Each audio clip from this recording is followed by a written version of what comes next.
Hi everyone. आज हम PN junction diode in reverse biasing में आपको एक्सप्लेन करके बताऊंगा। हमने PN junction diode in zero biasing देखा था, जब वो ओपन सर्किट होता है तब वो कैसे बिहेव करता है। हमने लास्ट लेक्चर में सीखा था PN junction diode in forward biasing. Forward biasing कब कहते हैं? पी साइड को positive terminal of battery connect करना है, एन साइड को नेगेटिव टर्मिनल कनेक्ट करना है, तभी हम उसे फॉरवर्ड बाइसिंग कहते हैं। तो रिवर्स बाइसिंग क्या होगा? उसका टोटली रिवर्स होगा। पी साइड को नेगेटिव कनेक्ट करो, एन साइड को पॉजिटिव कनेक्ट करो, और हमें समझना है कि चार्ज कैरियर्स किस तरह से ट्रांसपोर्ट करेंगे पूरे बल्क में। तो मैं ये पूरा डिस्कशन आपको वापस से कंपेयर करके बताऊंगा कि ओपन सर्किट में क्या होता है और रिवर्स बाइसिंग में क्या अलग हो रहा है। तो ये पूरा डिस्कशन, जैसे हमें सबको पता है कि रूम टेम्परेचर के रेस्पेक्ट में देखना है, यहाँ पे रूम टेम्परेचर 300 केल्विन मैंने कंसीडर किया है। तो जब भी मैं अपना PN junction diode room temperature पे रखूँगा, जंक्शन के पास वाले इलेक्ट्रॉन होल्स रिकम्बाइन हो जाते हैं और वहाँ पे एक built in potential VB generate हो जाता है। ठीक है, तो ये वाला जो बिल्ट इन पोटेंशियल वीबी क्यों जनरेट हुआ है? रूम टेम्परेचर के कारण। और ये ओपन सर्किट है और ये रिवर्स बाइसिंग वाला सर्किट है। सबसे पहले ओपन सर्किट पे डिस्कशन करते हैं। ये मैं आपको बता देता हूँ। सबसे पहले ये कंडक्शन बैंड का एज है पी साइड का, ये कंडक्शन बैंड का एज है एन साइड का, ये वैलेंस बैंड का एज है पी साइड का, ये वैलेंस बैंड का एज है एन साइड का। क्योंकि यहाँ पे एक बिल्ट इन वोल्टेज जनरेट हुआ था, इसलिए इस ईसी के बीच में और इस ईसी के बीच में एक वीबी का डिफरेंस क्रिएट हुआ है। इस वोल्टेज वीबी के कारण क्यू टाइम्स वीबी का डिफरेंस क्रिएट हुआ है। Same goes with this also. इस वैलेंस बैंड के एज में और इस वैलेंस बैंड के एज में क्यू वीबी का डिफरेंस क्रिएट हुआ है। और ये क्यों हुआ? क्योंकि हमने अपना PN junction diode room temperature पे रखा है ओपन सर्किट में। तो मैं होप कर रहा हूँ इतना आपको समझ में आया होगा। ये हमने लास्ट लेक्चर में भी देखा है और ये बहुत टाइम से हम डिस्कस करते आ रहे हैं। और क्योंकि हमने अपना PN junction diode room temperature पे रखा है, तो एन साइड में क्या होगा? एन साइड में और पी साइड में क्या होगा? चार्ज कैरियर्स फ्री हो गए। एन साइड में बहुत सारे इलेक्ट्रॉन्स फ्री हो गए, पी साइड में बहुत सारे होल्स फ्री हो गए। तो वो सारे इलेक्ट्रॉन्स इस कंटेनर के अंदर है, रूम टेम्परेचर के अंदर। ऐसे आपको इमेजिन करना, मैंने आपको बताया था। और पी साइड में क्या है कि सारे होल्स इस कंटेनर के अंदर है, ऐसे आपको इमेजिन करना है। तो मैंने आपको ये डिस्कशन लास्ट टाइम भी करके बताया था। पर होता क्या है कि आप देख सकते हो कंटेनर का ये वाला हिस्सा एक्सपोज है इस साइड जाने के लिए, वैसे कंटेनर का ये वाला हिस्सा, इतना हिस्सा एक्सपोज है एंड साइड को। तो क्या होता है, मैंने आपको ये लास्ट टाइम एक्सप्लेन किया था, यहां इतने इलेक्ट्रॉन्स पी साइड में जा पाते हैं और इतने होल्स एंड साइड में जा पाते हैं। मैंने क्या बताया आपको? इतने इलेक्ट्रॉन्स पी साइड में जा पाते हैं, इतने होल्स एंड साइड में जाते हैं। और ये दोनों जब भी जंक्शन क्रॉस करते हैं आपस में रिकम्बाइन हो जाते हैं। सेम चीज़ मैंने आपको यहाँ पे एक्सप्लेन की थी। यहाँ पे का होल, यहाँ पे का इलेक्ट्रॉन, यहाँ पे का होल, यहाँ पे का इलेक्ट्रॉन आपस में रिकम्बाइन हो जाते हैं और यहाँ पे बिल्ट इन वोल्टेज क्रिएट होता है। सेम चीज़ मैंने आपको एनर्जी बैंड डायग्राम में अभी एक्सप्लेन की है। यहाँ का होल, सॉरी, यहाँ का इलेक्ट्रॉन पी साइड में जाने की कोशिश करता है, यहाँ का होल एंड साइड में जाने की कोशिश करता है, तो जंक्शन के पास रिकम्बाइन हो जाते हैं। ठीक है, इस प्रोसेस को नलीफाई किसने किया था? इस प्रोसेस को ऑपोजिट डायरेक्शन में और एक प्रोसेस होता है, मैंने आपको बताया था। यहाँ पे सिलिकॉन एटम्स भी हो गए जंक्शन में, जो एक इलेक्ट्रॉन और एक होल फ्री करेंगे, बहुत कुछ सिलिकॉन एटम्स जंक्शन में एक अपना एक इलेक्ट्रॉन और एक होल फ्री करेंगे, इलेक्ट्रॉन होल पेयर जनरेशन करेंगे।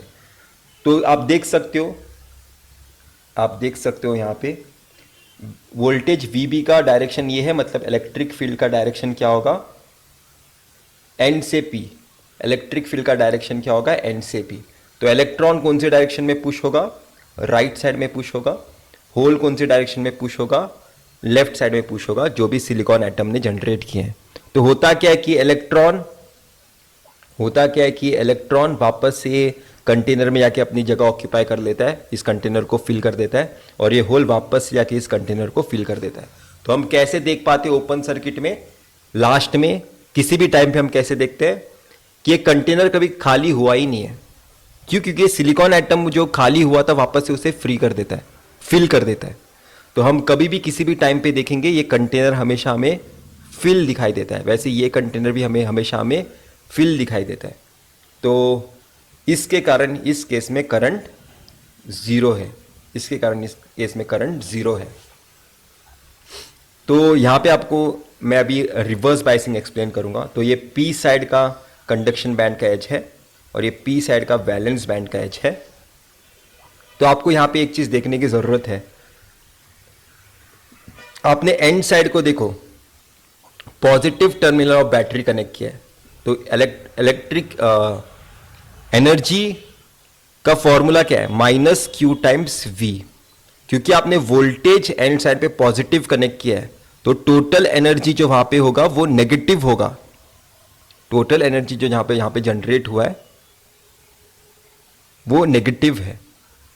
तो इस वजह से क्या बोल सकता हूं मैं, अगर ये ईसी का लेवल ओपन सर्किट में था तो नेगेटिव होने के कारण उससे और नीचे जाएगा। अगर ये ईसी का लेवल पहले था तो और ये नीचे जाएगा। वैसे ये ईवी का लेवल था तो एंड साइड में एनर्जी लेवल और नीचे जाएगा। और ये कितना नीचे जाएगा वो हमें देखना है। पर अभी के लिए आप ऐसे इमेजिन कर सकते हो, ये वोल्टेज वीआर आपने इतना लगाया है कि ये पूरा का पूरा कंटेनर इस बाउंड्री के नीचे आ सकता है, ठीक है। और ये पूरा का पूरा मैं आपको ड्रॉ करके बताता हूं। पहले वाला ईसी का लेवल कौन सा था? ये वाला था। पर अभी ईसी का नया लेवल क्या आया है? ये और नीचे जा चुका है। वैसे ही पहले वाला ईवी का लेवल क्या था? ये था, पर ये और अभी नीचे जा चुका है। तो यहाँ पे मैं अभी एनर्जी बैंड डायग्राम में इसे बैंड बेंडिंग भी दिखा देता हूँ। तो यहाँ पे आपको देखने की एक ज़रूरत है, यहाँ पे डिफरेंस कितना था? Q टाइम्स VB था। पर यहाँ पे डिफरेंस कितना होगा? Q times VB plus VR। यहाँ पे ये प्लस क्यों हो पाया सर? यहाँ पे ये प्लस क्यों हो पाया? क्योंकि आप देख सकते हो आपका बिल्ट इन पोटेंशियल VB और आपका अप्लाइड वोल्टेज VR सेम तरीके से कनेक्टेड है, सेम डायरेक्शन में। VB का भी माइनस सेम डायरेक्शन में, VR का भी माइनस सेम डायरेक्शन में, VB का पॉजिटिव टर्मिनल सेम डायरेक्शन में, VR भी सेम डायरेक्शन में। इसलिए ये यहाँ पे ऐड हो पाए हैं। तो इन दोनों के बीच में का डिफरेंस है Q times VB plus VR। Same यहाँ पे भी डिफरेंस वही है, Q times VB plus VR,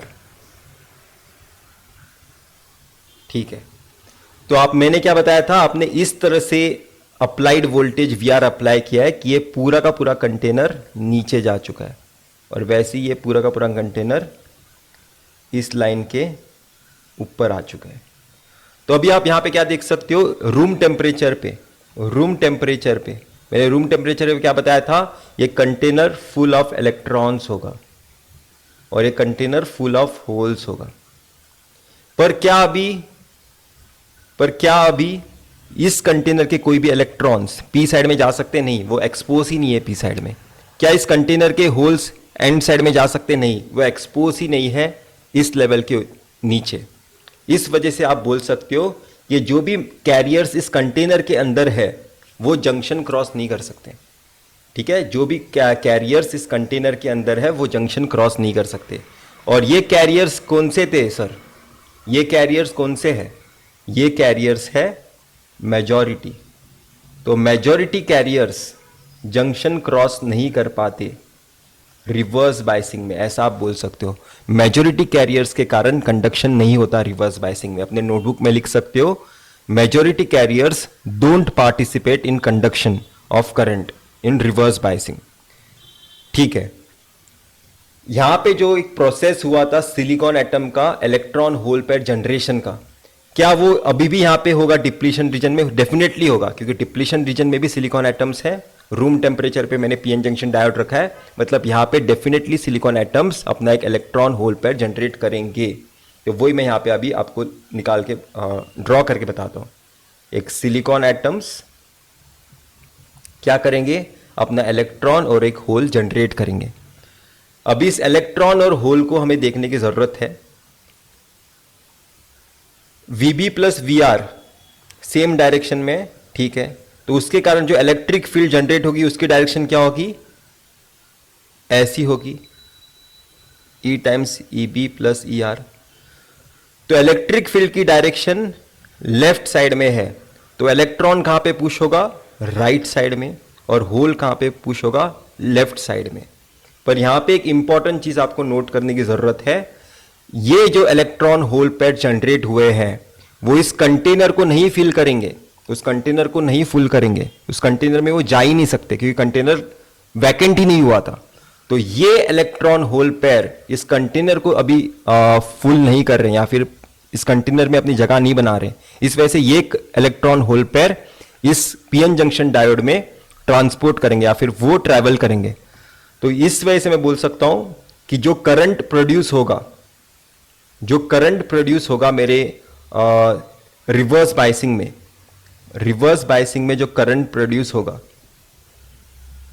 वो करंट किसके कारण प्रोड्यूस होता है, माइनॉरिटी कैरियर्स के कारण होता है। मेजॉरिटी कैरियर्स पार्टिसिपेट ही नहीं करते करंट में, माइनॉरिटी कैरियर्स पार्टिसिपेट करते हैं।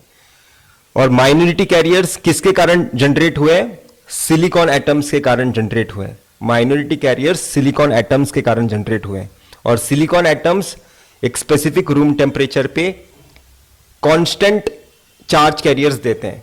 तो इसके कारण मैं बोल सकता हूं एक स्पेसिफिक रूम टेम्परेचर मेरा जो आई नॉट करंट फ्लो होगा, आई नॉट करंट जो मेरा फ्लो होगा वो कांस्टेंट होगा, वो मेरा आई नॉट करंट जो फ्लो होगा वो कांस्टेंट होगा। और अगर आपको आई नॉट करंट की डायरेक्शन पता करनी है तो आई नॉट करंट की डायरेक्शन ऐसी है, ये है आपका आई नॉट करंट। क्योंकि आप देख सकते हो बहुत ही ज्यादा होल कहां पे ट्रैवल कर रहा है, लेफ्ट साइड में ट्रैवल कर रहा है। तो होल कहां पे ट्रैवल कर रहा है, लेफ्ट साइड में ट्रैवल कर रहा है, होल इस तरह से ट्रैवल कर रहा है, तो करंट का भी डायरेक्शन वैसा ही होगा। ये माइनॉरिटी कैरियर्स हैं, इलेक्ट्रॉन और होल यहाँ पे जो जनरेट हुए सिलिकॉन एटम्स के कारण जनरेट हुए, और सिलिकॉन एटम्स एक स्पेसिफिक रूम टेम्परेचर पे कांस्टेंट कैरियर्स देते हैं जो होते हैं बहुत ही छोटे, बहुत ही स्मॉल अमाउंट में charge carriers silicon atoms generate करते हैं। तो ये जो आई नॉट करंट फ्लो हो रहा है वो बहुत ही ज़्यादा स्मॉल होगा, ठीक है, वो बहुत ही ज़्यादा स्मॉल होगा। तो ये चीज़ मैं आपको यहाँ पे अभी बताता हूँ वापस से एक बार ड्रॉ करके, और सिंप्लीफाइड वे में ड्रॉ कर रहा हूँ इस बार। ये आपका पीएन जंक्शन डायोड है,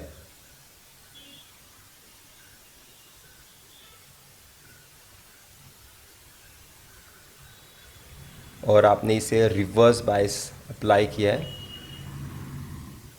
VR, और उसके कारण जो करंट फ्लो हो रहा है आई नॉट, उसका डायरेक्शन ये है।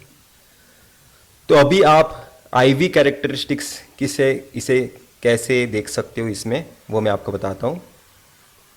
आपका जो करंट आप ड्रॉ करते हो y एक्सिस पे, वो करंट कौन सी डायरेक्शन में फ्लो होने वाला करंट होता है, P to N डायरेक्शन में फ्लो होने वाला करंट होता है I। और जो आप वोल्टेज V यहाँ पे x एक्सिस पे कंसिडर करते हो, वो वोल्टेज का डायरेक्शन कैसा होता है, वो वोल्टेज का डायरेक्शन होता है P to N ही, ठीक है। तो आप देख सकते हो कि आपका वोल्टेज भी VR आपने नेगेटिव अप्लाई किया है, और आपको जो करंट मिला है रिवर्स बायसिंग में वो भी ऑपोजिट डायरेक्शन है मेरे करंट I के। तो मैं क्या ये बोल सकता हूं कि मेरे रिवर्स बायसिंग में मैंने नेगेटिव वोल्टेज VR अप्लाई किया था, और उसके कारण जो मुझे करंट मिला वो भी एक नेगेटिव था आई नॉट करंट, ठीक है, वो भी एक नेगेटिव करंट था। फॉरवर्ड बायसिंग में कैसे मुझे करंट अचीव हुआ था, कुछ ऐसा ग्राफ अचीव हुआ था, ठीक है। ये थोड़ा टेढ़ा हो गया यहाँ पे,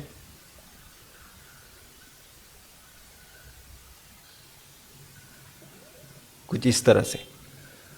अभी आपको थोड़ा डाउट होगा, ये इरेज कर देते हैं ज़रा और सिंप्लीफाइड करते हैं डायग्राम। अभी आपको थोड़ा डाउट होगा कि इस पर्टिकुलर एरिया में मेरा करंट कैसा है, इस पर्टिकुलर एरिया में मेरा करंट कैसा है। तो समझो कि आपने इनफ वोल्टेज VR नहीं लगाया था, आपने इतना भी वोल्टेज VR नहीं लगाया था कि ये पूरा का पूरा कंटेनर नीचे आ सके। मैंने क्या बोला, मैंने यहाँ पे पूरा का पूरा कंटेनर पूरा का पूरा इस EC लेवल के नीचे लेके आया था। पर अगर आपने इतना भी नेगेटिव वोल्टेज VR अप्लाई नहीं किया तो होगा क्या, उसके कारण होगा क्या, कि मेरा कंटेनर का कुछ हिस्सा एक्सपोज होगा, वैसे यहाँ पे भी मेरे कंटेनर का कुछ हिस्सा एक्सपोज होगा। तो अभी यहाँ के चार्ज कैरियर्स डेफिनेटली ट्रैवल किए होंगे उस साइड, वैसे यहाँ के भी चार्ज कैरियर डेफिनेटली ट्रैवल किए होंगे एंड साइड। मैं क्या बोल रहा हूँ, यहाँ के चार्ज कैरियर्स डेफिनेटली ट्रैवल किए होंगे पी साइड, यहाँ के चार्ज कैरियर डेफिनेटली ट्रैवल किए होंगे एंड साइड। तो कुछ सिलिकॉन एटम्स के इलेक्ट्रॉन्स होल को इस कंटेनर को फिल करने में अपनी एनर्जी स्पेंड करनी होगी। तो जिसके कारण जो मेरा आई नॉट करंट प्रोड्यूस होगा उस केस में, जब मेरा वी आर इनाफ नहीं है और मेरा कंटेनर पूरी तरह से नीचे नहीं गया है, तो मेरा कुछ सिलिकॉन एटम्स को अपने इलेक्ट्रॉन होल पेयर इस कंटेनर को फिल करने में स्पेंड करने पड़ रहे हैं, तो जिस वजह से मेरा आई नॉट करंट रिड्यूस होगा। तो वही मैं आपको यहां पे ड्रॉ करके भी बता सकता हूं। उस केस में जब आपका V R voltage enough negative आपने नहीं लगाया था, तो उस केस में आपका करंट आई जीरो था, मतलब इस तरह से वो जीरो की तरफ जाता है। तो ये है IV characteristics of PN junction diode. मैंने आपको फॉरवर्ड बायस एक्सप्लेन किया है। ये है ग्राफ का ये वाला हिस्सा जहां पे वोल्टेज ग्रेटर देन जीरो है वो है फॉरवर्ड बायस, और ये वाला हिस्सा जहां पे वोल्टेज लेस देन जीरो है वो है reverse bias. Voltage greater than zero है फॉरवर्ड बायस और वोल्टेज लेस देन जीरो है रिवर्स बायस। तो मैंने आपको पीएन जंक्शन डायोड अच्छी तरह से एक्सप्लेन किया है। आगे हम अभी डायरेक्टली एनालॉग इलेक्ट्रॉनिक्स को कैसे एनालॉग इलेक्ट्रॉनिक्स में कैसे इसे यूज कर सकते हैं वो मैं आपको बताऊंगा। एक चीज यहां पे इंपॉर्टेंट नोट करनी है, ये जो पूरा ग्राफ है वो एक नॉन लीनियर ग्राफ है। अगर हमें नेटवर्क थियरी के Thevenin theorem, Norton theorem, superposition theorem, ये सारे थियरम्स अगर हमें यूज करने हैं तो हमें एक लीनियर ग्राफ की जरूरत है, हमारा डिवाइस लीनियर होना चाहिए। पर हमारा हम देख सकते हैं पीएन जंक्शन डायोड एक नॉन लीनियर डिवाइस है, तो इसे किस तरह से अप्रोक्सीमेटली लीनियर कंसीडर कर सकते हैं वो मैं आपको नेक्स्ट लेक्चर में बताता हूं। तो तब एक्चुअल में अभी आपके गेट की ओरिएंटेड सम सॉल्व करने के लिए अभी पोर्शन स्टार्ट हो रहा है। पर मेरे हिसाब से ये अंडरस्टैंडिंग भी बहुत ज़्यादा ज़रूरी थी, ताकि आप जो भी थ्योरेटिकल क्वेश्चंस आते हैं वो आप आसानी से आंसर कर सको। बाय।